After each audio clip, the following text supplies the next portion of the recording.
Você quer ganhar mais dinheiro, isso é legítimo. Mas antes de qualquer meta financeira, existe uma pergunta que quase ninguém faz.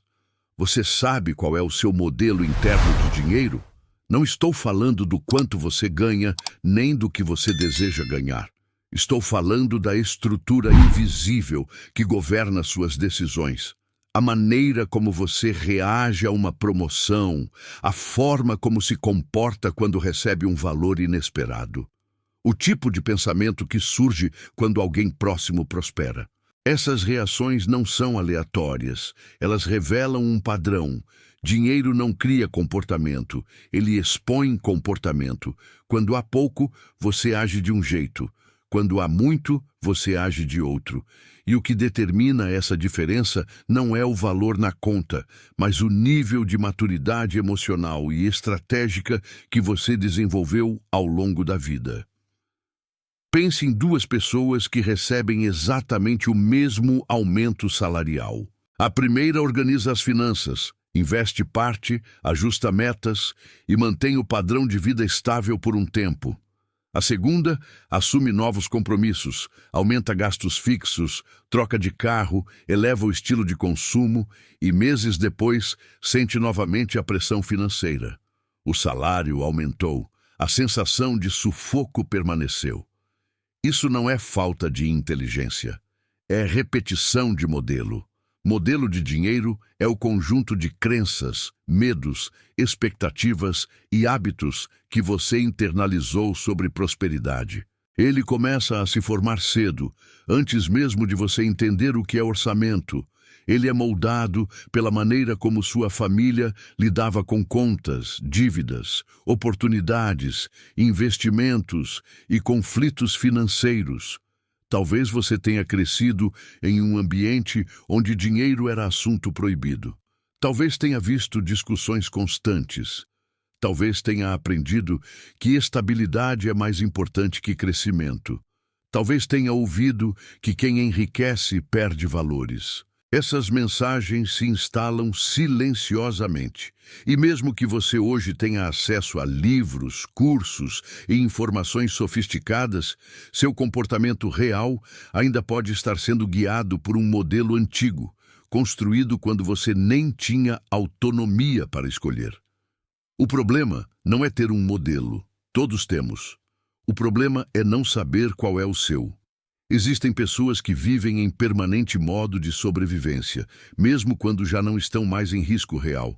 Elas trabalham duro, pagam contas, acumulam pequenas reservas, mas evitam qualquer movimento que represente expansão. Crescer parece ameaçador.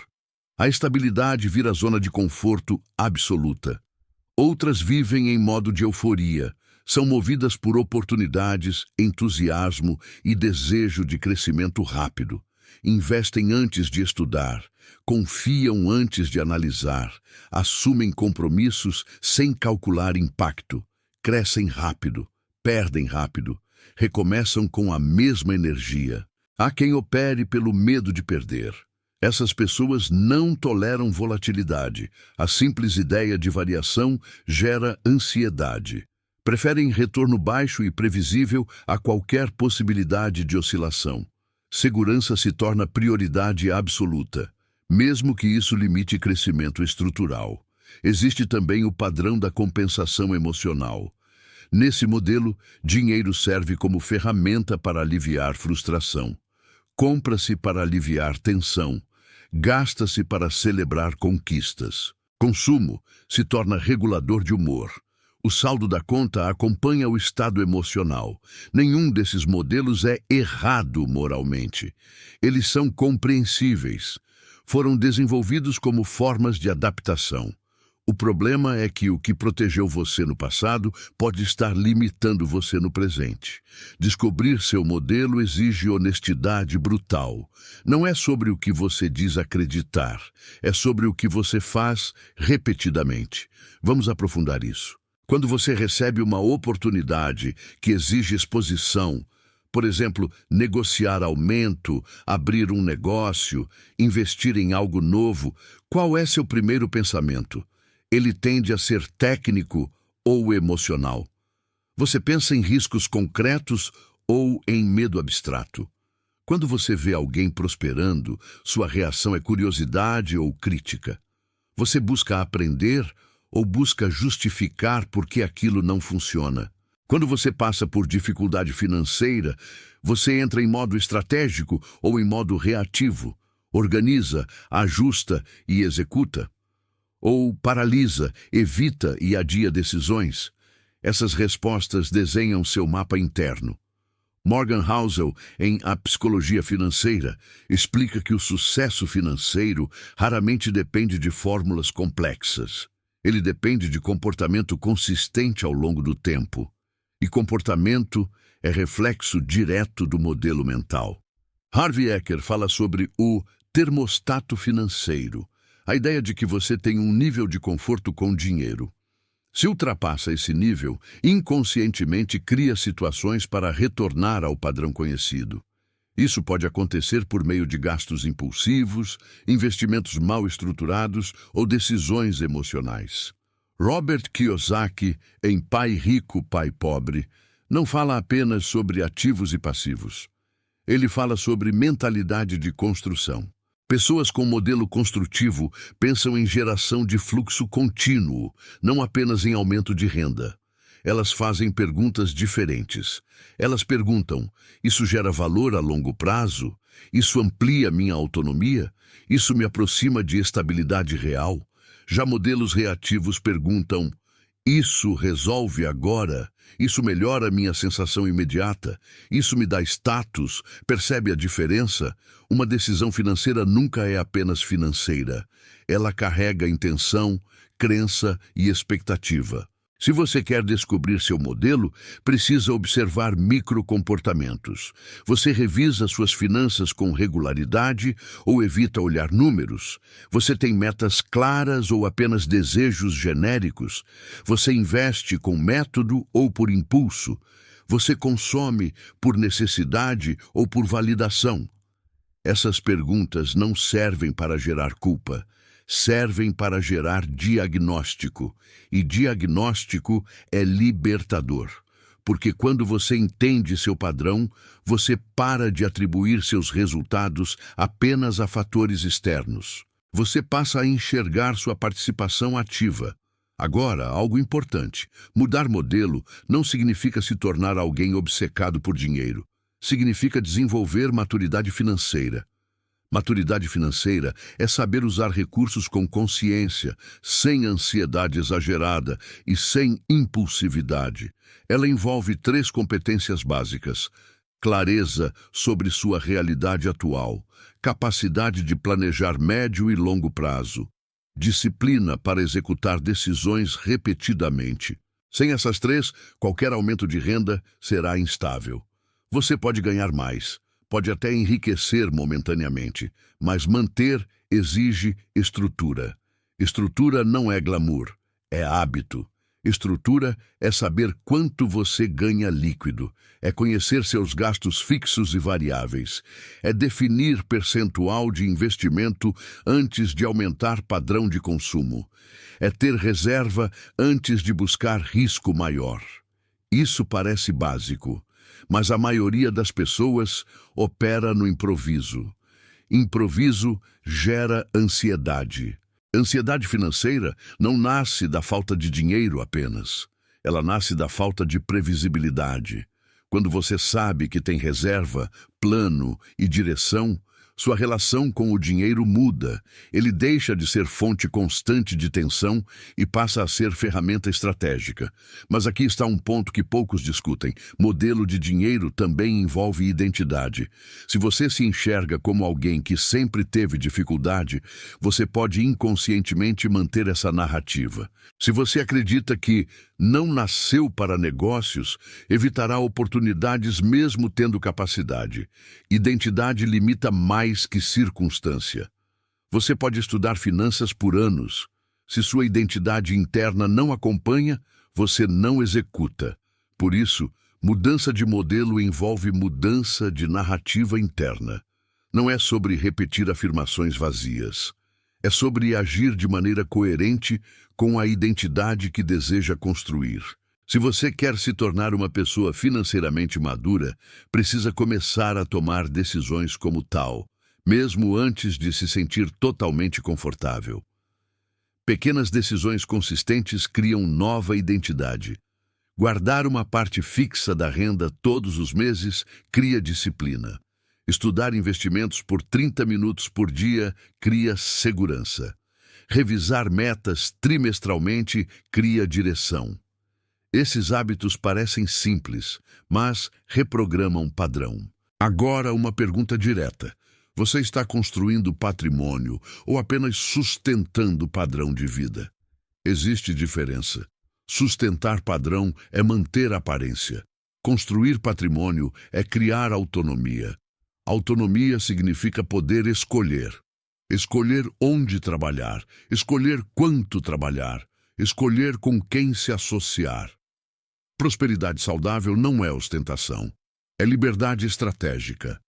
E liberdade estratégica não nasce de impulso, nasce de método. Talvez hoje você não precise aprender algo novo sobre dinheiro. Talvez precise desaprender um modelo antigo, desaprender que risco é sempre ameaça, desaprender que prosperar é egoísmo, desaprender que dinheiro resolve identidade. Dinheiro não resolve identidade, ele amplifica quem você já é. Se você é organizado, ele amplia a organização. Se você é impulsivo, ele amplia a impulsividade. Se você é generoso, ele amplia generosidade. Por isso, descobrir seu modelo é urgente, porque enquanto você não identifica o padrão, você continuará repetindo ciclos, mesmo mudando de emprego, renda ou cidade. Modelo viaja com você, e só consciência permite transformação. Se você quer realmente descobrir seu modelo de dinheiro, precisa parar de analisar apenas sentimentos e começar a observar números. Emoção revela padrão, número confirma padrão. Sem clareza numérica, qualquer discurso sobre prosperidade vira ilusão confortável. O primeiro passo de um plano financeiro sólido é saber exatamente quanto entra e quanto sai. Não estimado, não aproximado, exato. Muitas pessoas dizem que ganham, em média, determinado valor, mas não sabem quanto recebem líquido após impostos, descontos e variações. Sem essa base, qualquer decisão é construída sobre areia. O segundo passo é mapear despesas fixas e variáveis. Fixas são aquelas que existem independentemente da sua vontade. Aluguel, financiamento, mensalidades, serviços básicos. Variáveis são as que oscilam conforme comportamento, alimentação fora de casa, compras, lazer, assinaturas. Quem não separa essas categorias tende a superestimar controle. Depois de mapear, você precisa calcular sua taxa de dependência financeira. Em outras palavras, qual percentual da sua renda já está comprometido antes mesmo de você decidir investir ou guardar? Se mais de 70% está preso a obrigações fixas, seu modelo provavelmente opera no limite estrutural. Agora entra um ponto estratégico. Antes de pensar em investir, você precisa criar reserva. Não é sofisticado, não é glamuroso, mas é indispensável. Reserva não serve para enriquecer, serve para evitar decisões ruins em momentos de pressão. A meta mínima recomendável é entre 3 e 6 meses de despesas essenciais. Esse valor não deve estar exposto a risco elevado. Ele deve estar acessível e protegido. Quem investe sem reserva, frequentemente vende ativos no pior momento para cobrir emergência. Depois da reserva, vem a etapa de organização de fluxo. Aqui entra uma regra simples: investir antes de gastar. Isso significa definir um percentual fixo da sua renda que será direcionado automaticamente para a construção de patrimônio. Não é o valor que importa no início, é a consistência. Um percentual pequeno, aplicado com regularidade, reprograma comportamento. Ele ensina o cérebro que investimento é prioridade, não sobra eventual. Agora precisamos falar sobre padrão de consumo. A maioria das pessoas eleva o padrão de vida na mesma proporção que eleva a renda. Isso cria a ilusão de progresso sem acúmulo real. Crescimento saudável implica manter padrão por um tempo mesmo após aumento salarial. Isso não significa viver com escassez. Significa permitir que o excedente trabalhe para você antes de você trabalhar para sustentar o excedente. O próximo elemento do plano envolve diferenciação entre ativo e passivo. Ativo gera renda ou valorização. Passivo gera despesa. Muitas compras são feitas com mentalidade de ativo, mas funcionam como passivo. Um carro mais caro pode melhorar conforto, mas não gera fluxo. Um imóvel alugado pode gerar renda, mas exige análise detalhada de retorno. A decisão não deve ser emocional, deve ser matemática. Agora entra a parte estratégica de investimento. Para quem está começando, simplicidade é vantagem. Produtos de renda fixa, fundos amplos ou índices diversificados são mais adequados do que apostas concentradas. O erro comum é tentar acelerar enriquecimento com alto risco sem estrutura. Investimento não deve ser cassino, deve ser mecanismo previsível de crescimento gradual. Outro ponto essencial é horizonte temporal. Quanto maior o prazo, maior a capacidade de absorver oscilações. Quem investe com mentalidade de curto prazo sofre mais ansiedade e tende a tomar decisões impulsivas. Se você ainda não sabe qual é seu horizonte, defina objetivos claros. Você está construindo para a aposentadoria, para a independência parcial, para reduzir dependência de salário? Objetivo define estratégia. Agora precisamos falar sobre renda ativa e renda escalável. Renda ativa depende diretamente do seu tempo. Renda escalável pode crescer sem aumento proporcional de esforço. Desenvolver habilidade que permita geração escalável amplia possibilidades de autonomia. Isso pode envolver educação, especialização, criação de produto digital, prestação de serviço estruturado ou participação societária. O ponto não é qual modelo escolher. É entender que depender exclusivamente de salário limita expansão.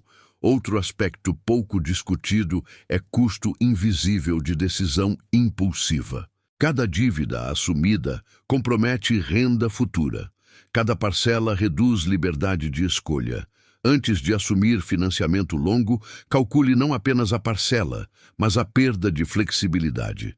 Flexibilidade financeira é ativo estratégico. Ela permite dizer não para situações desfavoráveis, permite mudar de emprego, permite investir em oportunidade inesperada.